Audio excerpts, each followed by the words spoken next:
I'm Dr. Joe Esposito, and welcome to our podcast, For the Health of It. Remember to subscribe to our podcasts, and I'll help you naturally get well and stay well. The information presented on this program is not intended to take the place of your personal physician's advice, and it is not intended to diagnose, treat, cure, or prevent any disease. Discuss this information with your own physician or healthcare provider to determine what is right for you. Are you suffering needlessly? Dr. Joe can give you advice on how to naturally get well and stay well. Dr. Joe Esposito.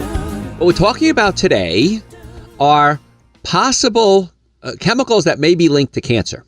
And the American Cancer Society, President's Panel on Cancer, they're saying these look pretty bad. And we're going to put them on the warning list. Like, you probably want to try to avoid them. We may not have enough research to definitely prove it causes it, but it sure looks that way. Now, here's my thought process on that. Don't do it. Why take that chance? If the American Cancer Society is already saying, we don't think these are really good things, chances are, I would probably give it 100% chances are, we're going to find out that they do cause cancer. So you want to avoid them now, because just because we say it doesn't cause cancer doesn't mean it doesn't cause cancer yet. It will. All in time. Natalie Merchant's song. What was it? Can't think of it now. One of the lines in the song was all in time. Noah's Dove. There you go. From 10,000 Maniacs. All in time. And it's going to happen, folks. I promise you. It's going to happen. So why you want to expose yourself to these things if you don't have to?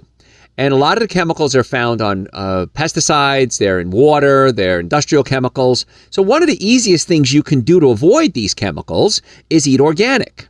Now, there's a big problem, because now the hydroponic world is trying to say that their food is organic. Well, it's probably better than the things that are sprayed with pesticides and chemicals and herbicides and tranquilizers and genetically modified junk that's put into these foods. But I'm not sure it's necessarily purely organic. So the word organic is trying to get diluted, and I'm not happy with that. That being said, if it's organic, at least you got a much better shot of it being pure. You can always grow your own if you want to, but I do. But it's a lot of work.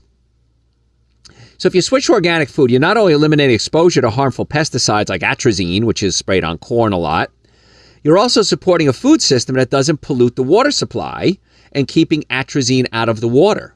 So you're doing a double whammy. And so I try to eat as much organic as I possibly can.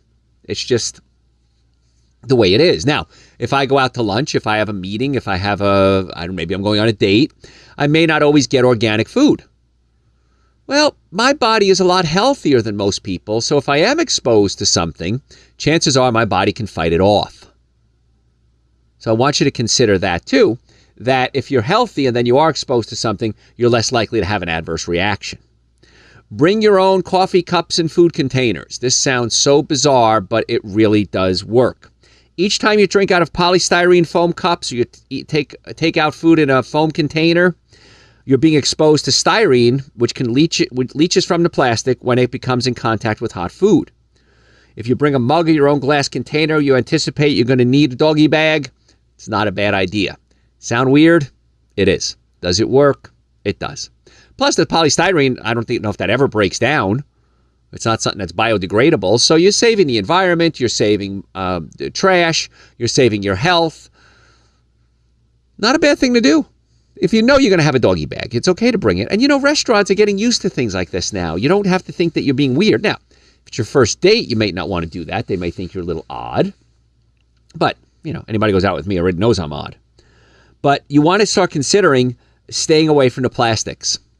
And at work, instead of using the polystyrene cups, maybe bring your own cup. I have my own. Of course, we don't have polystyrene cups here in the office, but I have my own and I just bring it with me. I wash it out and reuse it. So if there's a way you can do that, much better too.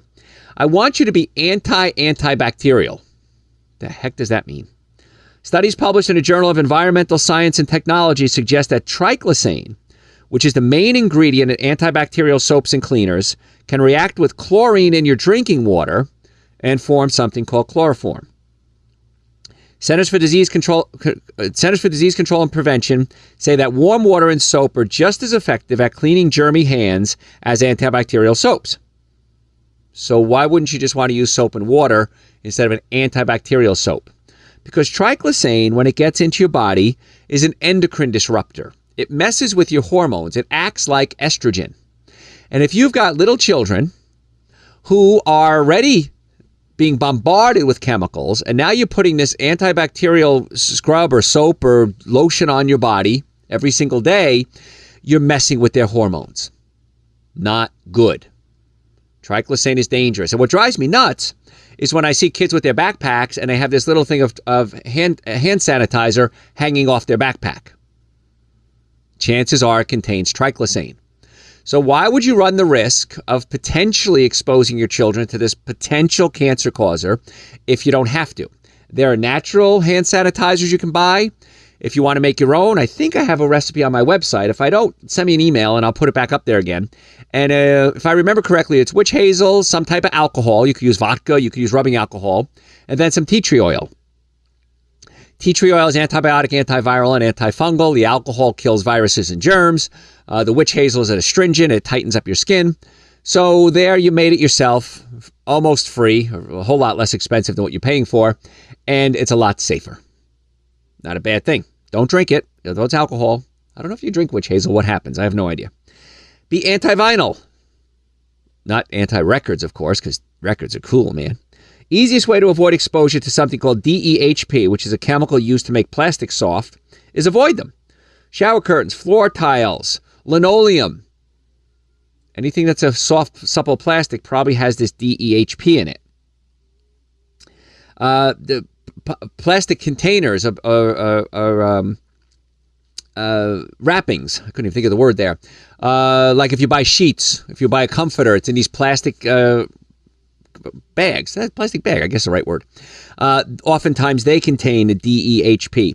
That's another reason why you want to wash anything you buy. I don't care if you buy it from a discount store or thrift store, if you buy it brand new. A lot of these products, clothes especially, have chemicals on them.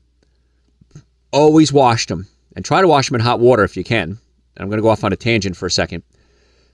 When you're doing laundry, certain things shouldn't be washed in hot water, of course. But you always want to wash your underwear and your socks in hot water. And the reason is that when underwear especially can have a lot of viruses, germs, bacteria, E. coli. And so washing them in cold water may not be a good idea. But you're thinking to yourself, but Dr. Joe, I want my unmentionables to be very pretty and hold their elastic together. And I always wash them in cold water. I understand that. I'd rather you wear out your undies and buy new ones than wash them in cold water. Because if there's E. coli or other bacteria that come from your netherworlds and get on your underwear and then you recycle them, so to speak, and put it back on your body, you touch it while you're folding it, I'm not happy with that. So I'm a big fan of hot water whenever possible. Same thing with sheets, mattress pads. You know, a lot of times you'll change your sheets, but that little thing that wraps around your mattress, the mattress pad, you want to wash that in hot water too, because your sweat, your urine, your spit, that all builds up in there, and then little critters start to live in your mattress. And the easiest thing to do is just wash it in hot water and kill it. You can use a non-chlorine bleach if you want to, but killing these little critters is a real good idea. But we talked about being anti-vinyl. Anything that smells plasticky, you don't want to expose yourself to. Wash your hands. Vinyl may be unavoidable in some cases. You may touch things. You may shake hands with people. You pick things up in a grocery store. You push the grocery store cart. You want to wash your hands as often as you can, but make sure you're using non-antibacterial soap. I use something called Castile soap. Castile soap is a liquid. They have different scents to it. They have peppermint. They have almond, vanilla. Love that stuff. It's in my showers. It's in my sinks. Everywhere I go, I have Castile soap. And once you start using Castile soap to shower with, you'll never go back to another soap. It rinses off so cleanly. Your skin feels so good. Your skin feels so soft and moist. There's no reason not to do this because you have the option. If you're a gardener, you probably want to test your soil. You go to the extension office in your town, and many times that's associated with a university near you, and they'll test your soil to see what's in there, because I don't want you growing an organic garden and then having a bunch of lead and toxic chemicals in there. Do your own laundry if you can, because then you could use the right kind of soaps. I always recommend you use at least a non-scented clothes soap. I use natural ones. They're relatively inexpensive, $8, $10 for a big bottle of it. It'll last you forever. Because when you wash your clothes, those chemicals are touching your skin, and your skin is a sponge. Anything that comes in contact with your skin is going to be absorbed. So you can use patches if you want to do drugs, you do supplements, and you can do detoxification with patches, help you get off cigarettes. So anything that comes in contact with your skin is going to get absorbed. So if you're going to use a soap or a shampoo or a shaving cream that's toxic if consumed, I wouldn't want to put it on my skin. That's why I like to do my own laundry if I can. If you're getting new cabinets put in, try to get hardwood and not pressboard. Because the pressboard, or that goes for floors as well, or any renovations, look like solid wood, but many times they outgas formaldehydes. And you can even ask your contractor, can you use formaldehyde-free glue and formaldehyde-free paint? I have hardwoods throughout my house and tile. If you put in hardwoods, make sure they're pre-finished. I prefer you don't put down unstained hardwoods and then sand it and stain it, because that stain can outgas for months. That smell of varnish or that smell of paint, not the best thing for you. Sunscreen, we kind of brushed on that earlier. If you're going to do sunscreen, make sure it doesn't have nanoparticles in it. I prefer you use zinc oxide, but if you rub it on and it disappears and it's clear, not a good choice. When you rub it on, it has a little white film to it. That's probably a much healthier sunscreen, because it's going to mechanically block it.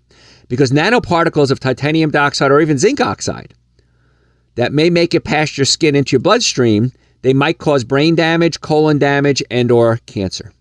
Big problems. Now, I didn't want to make this show about doom and gloom, so relax. I know it sounds weird, but a lot of these chemicals are inevitably going to become part of your life. Formaldehyde, for exists naturally in wood, so it's going to be some there. But what you want to do is do your best to protect yourself from the things you can control. And you realize that some of these cancer-causing chemicals, like diesel engine exhaust, are going to be hard to avoid if you're stuck in traffic especially. So keep your body healthy. That's my whole message that I've been doing for 35 years now of lecturing. If you have a pinched nerve and you have neck pain, back pain, shoulder pain, fix it. Don't suffer. Pain is a warning sign. Pain is telling you that something's wrong. So if you have a pinched nerve, that probably is a chiropractic case. Now, it may be a ruptured disc. It may be a fracture. You may need surgery. You may need spinal injections.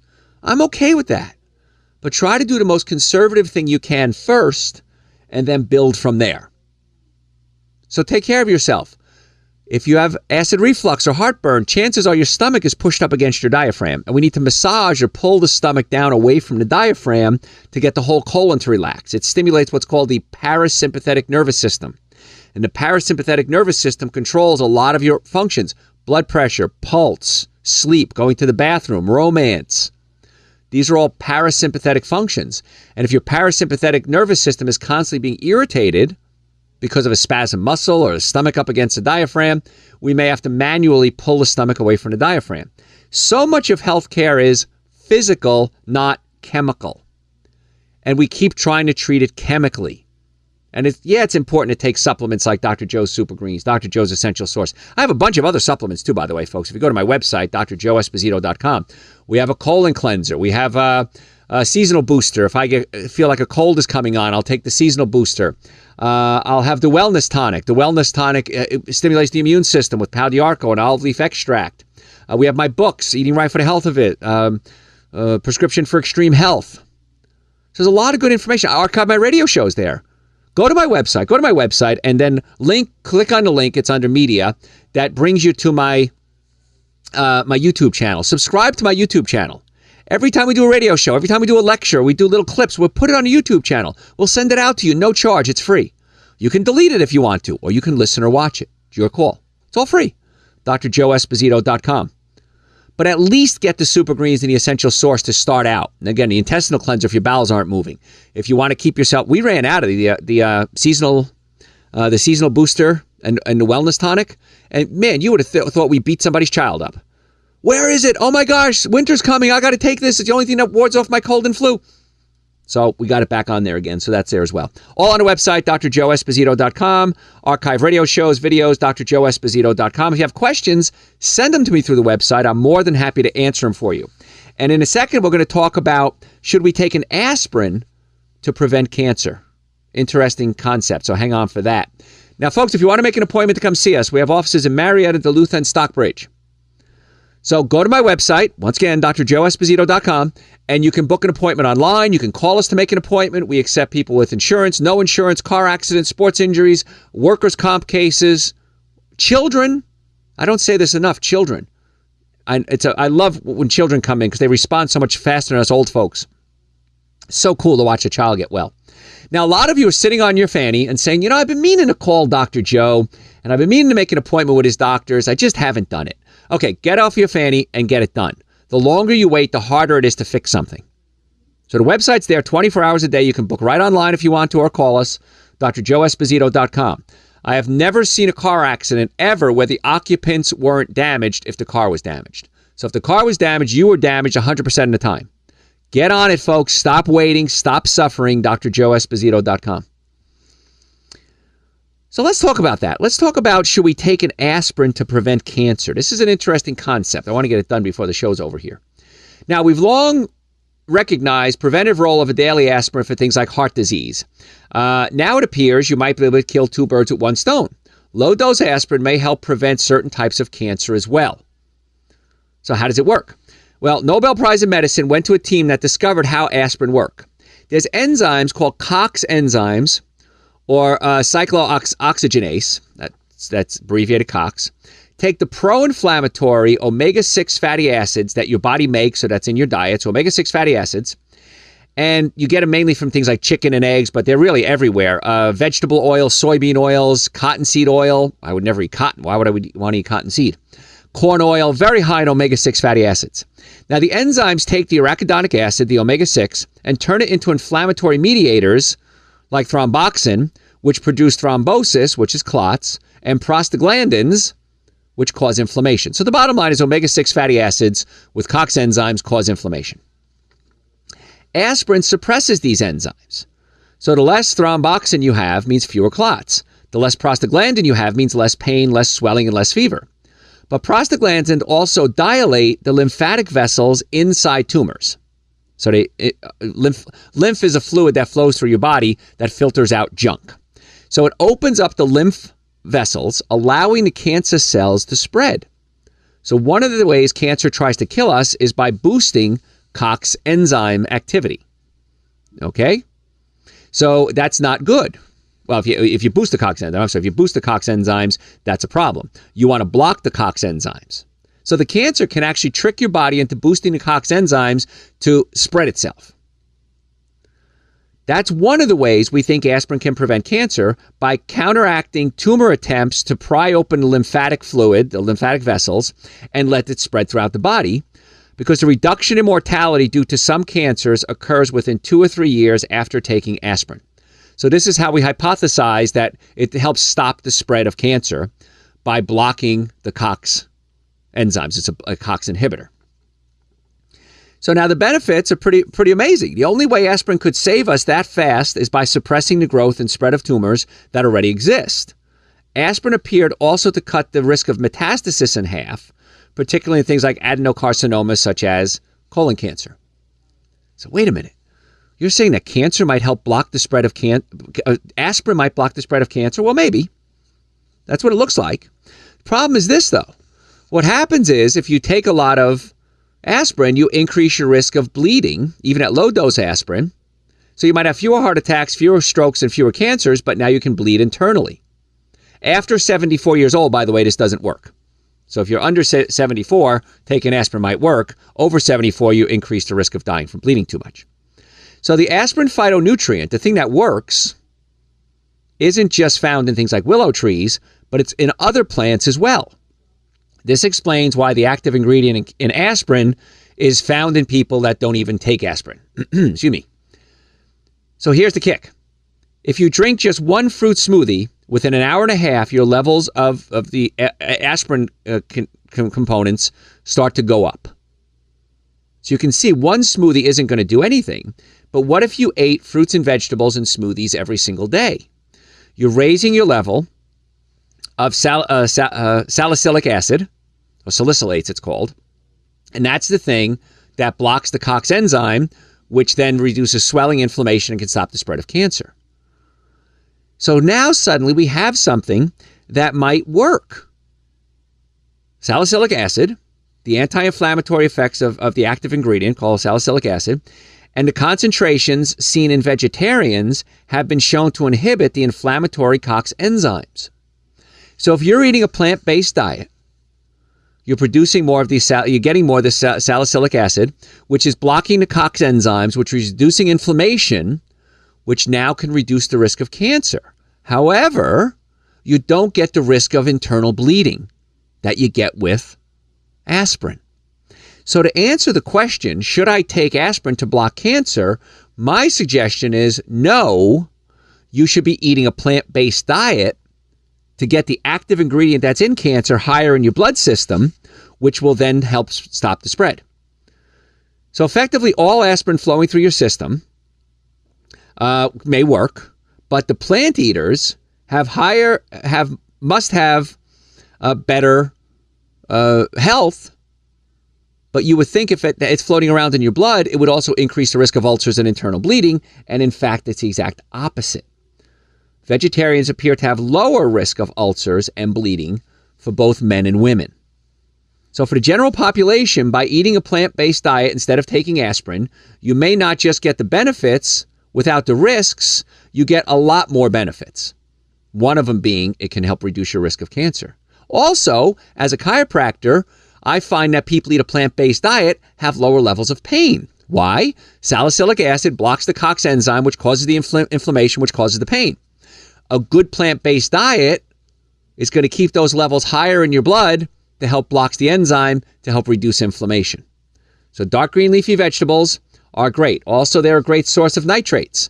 Nitrates convert into nitric oxide, which opens up your blood vessels and increase circulation, which can help reduce pain, help your brain work better, help your love life improve. We got to increase circulation there. So green leafy vegetables are great. Beets. I like to recommend beet powder because regular beets are high in sugar. A beet powder, a lot of nitrates. Arugula, loaded with nitrates, good nitrates. If you have nitrates and you heat them at a very high temperature and there's a protein involved, like a meat, for example, you get nitrosamines. Nitrosamines now can cause cancer. So nitrates can be good if you heat it with a protein like a meat, not a good thing. So the meat has the natural nitrates in it, but it also has the amino acids in it to create nitrosamines. That's why if you want to avoid cancer, you absolutely positively want to avoid all grilling of meat. That being said, if you're not willing to avoid grilling meat, because the grilling creates the nitrosamines, if you're not willing to avoid grilling, I want you to marinate the meat overnight with some type of acid, like vinegar or lemon juice, with rosemary. We have big rosemary bushes outside our office, by the way, folks. If you want to come cut as much rosemary as you want, cut it down, marinate the meats with it, you reduce the risk of the carcinogenics by about 90%. Now, I don't eat meat. I haven't had meat in over 30 years. But if you're going to eat meat, make sure it's organic and make sure if you are going to grill it, which I don't think you should, I'm giving you an option there. So those are ways you can help reduce cancer and help lower your pain levels, because as a chiropractor, we want to reduce pain. We get people on a plant-based diet. We also get them on Dr. Joe's Super Greens and Dr. Joe's Essential Source, which are fruits and vegetables powdered with prebiotics, probiotics, digestive enzymes. One scoop of Essential Source is about 10 servings of raw fruits and vegetables. So for about $1, you're getting the equivalent of about 10 servings of raw fruits and vegetables in a powder form. That tastes great. I don't know how to make it easier for you, folks. I don't know how to get it, unless I brought it to your house and force-fed you. Go to my website. I'd recommend you do the Super Greens, the Essential Source, at least. And then we go from there. But those are on the website, drjoeesposito.com, or just Google Dr. Joe. You can order them. We ship them right out to you. Go on automatic reorder so you don't have to think about it. Also available on Amazon if you have an Amazon account. So that's the starting point. Dr. Joe's Super Greens, Dr. Joe's Essential Source, neck pain, back pain, shoulder pain. Get chiropractic care, most likely to fix that. Fix the stomach. Now you have a health care plan. Most people have health insurance, but they don't have a health care plan. We want to be your doctors. And a lot of information that you can get is on my website, drjoeesposito.com. Archive radio shows, videos, it's all there. Now, folks, if you want to make an appointment to come see us, I think you should. I think you should stop suffering and get in here. The number, you go to the website, drjoeesposito.com, and book an appointment. We accept people with all insurances, no insurances, car accidents, sports injuries. If you've ever been in a car accident and the car was damaged, you were damaged 100% of the time. So get off your fanny, stop suffering, stop saying, I'm going to do this next week, next month, next year. I got to go see Dr. Joe. Do it right now. Most people are extremely happy that they did that. So once again, the website, drjoeesposito.com, or just Google Dr. Joe, number one Dr. Joe in the world. Hey, folks, thanks for listening. Tell your friends about the show. We'll catch you next time. Thanks for listening to For the Health of It. Remember to subscribe to this podcast, and I'll help you naturally get well and stay well. You can also listen to and call into my radio show live Sunday evenings from 7 to 9 Eastern Time on WSBRadio.com and on the WSB Radio app.